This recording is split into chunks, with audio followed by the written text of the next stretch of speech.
Good day mga sir. Unit test lang po tayo for Sir J of Davao City.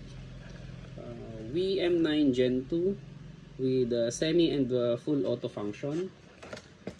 Sinamahan din ni sir ng isang green gas and isang BBs, tsaka isang extra magazine ng M9. So, test lang tayo.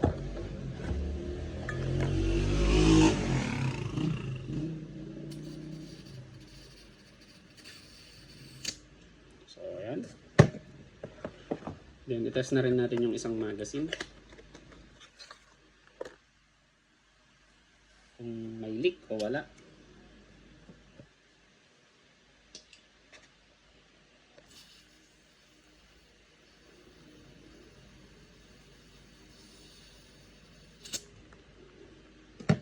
So,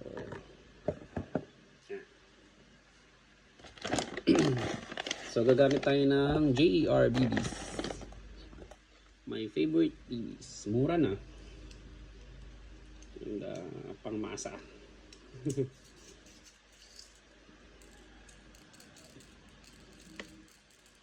So, itest natin yung kanyang double action feature and single action feature, semi-auto and full auto. So, ito. So, itest natin yung double action feature niya. Of course, ito. Yan. So, maglagay muna tayo ng BB sa chamber. And then, scan natin ilagay. So, ito yung double action feature niya. Firing. So, yun. Then, pupunta siya sa single action. So, firing. Nag-slide lock. Tanggal magazine. Then,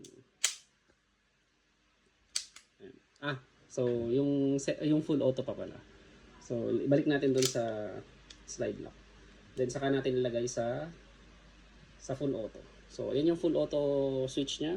So ibaba niyo lang sa gitna. Wag lang yung red kasi magde-decact 'yon. So lagay natin. So walain natin. So ito yung full auto function. VM9. So ayun. Thank you very much, Sir J of Davao City.